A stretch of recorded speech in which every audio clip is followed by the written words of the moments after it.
US President Donald Trump has said he believes the ceasefire with Iran is over and warned that further strikes on the country may follow tonight.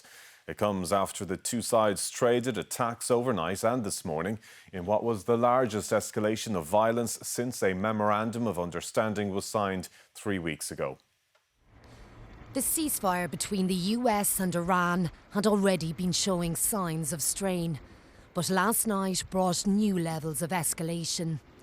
Explosions were reported in multiple locations across the Gulf region.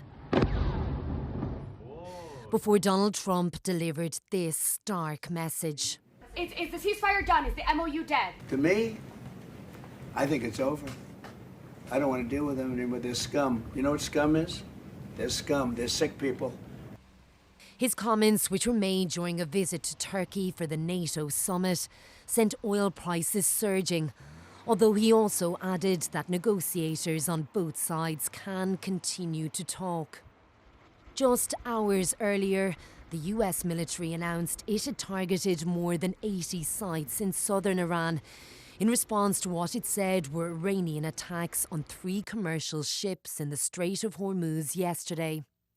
The US also reinstated sanctions on Iran's oil sales, effectively reversing a key ceasefire concession. In Iran, the moves have been met with anger, with state television carrying threats from the Revolutionary Guard of a crushing response, before announcing it had targeted 85 US military sites in Bahrain and Kuwait. This latest flare-up in violence comes as Iran continues to mark the death of its former supreme leader Ali Khamenei, who was killed in strikes on the first day of the war. Now the regime is threatening further escalation, including fully reclosing the Strait of Hormuz, if Donald Trump follows through on his threat to attack again tonight. Kate Varley, RTÉ News. Well, during that NATO summit, leaders announced new multi-billion-dollar arms deals aimed at strengthening the alliance's military capabilities, something President Trump has long demanded. Allies also pledged to provide Ukraine with €70 billion in military funding over the next 2 years, while the US indicated Ukraine would be allowed to build its own Patriot missiles. The second and final day of the Ankara summit has been hailed as a success by NATO's Secretary-General. Deals have been struck on greater defence investment and billions of dollars set aside in military assistance for Ukraine.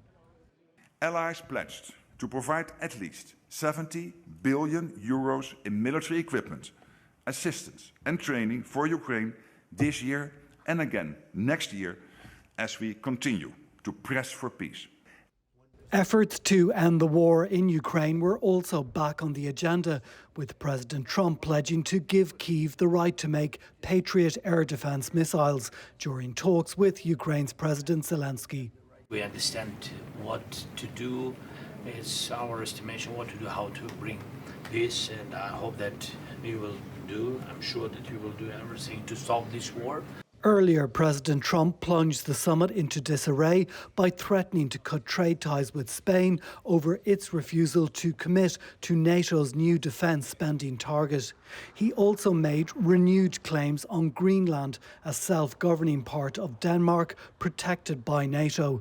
Despite the threats, Mr. Trump left in an upbeat mood. Now, we just had our NATO meeting, and it was a great meeting. You probably heard it was a great meeting. There was a lot of love in that room, a lot of unity. The summit ends at a pivotal moment for the transatlantic alliance.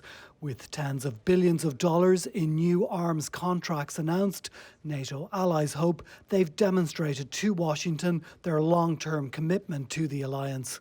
Dimitri O'Donnell, RTÉ News. Well, for more on this, let's speak to our Washington correspondent, Jackie Fox. She is standing by at the White House. And Jackie, as we saw in Dimitri's report there, Donald Trump spoke of there being great unity at the NATO summit, but he also had some very harsh words for some of the attendees. Oh, that's right. Listen, NATO countries will be trying to frame this as a win, but Mark Rutte, he really didn't want Donald Trump to lash out, and he made every effort. And unfortunately for him, that just didn't work. Despite Donald Trump saying there was unity in the room, he did lash out.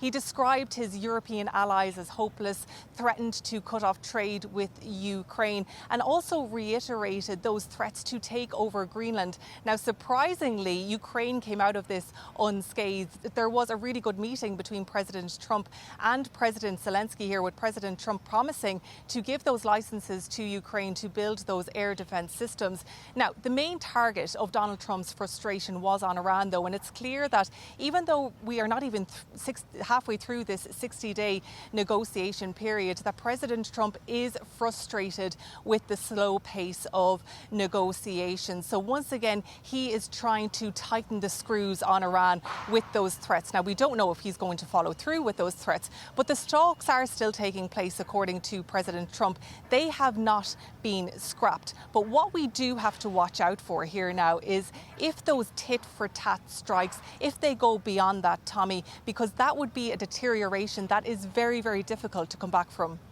Jackie Fox at the White House. Thanks indeed.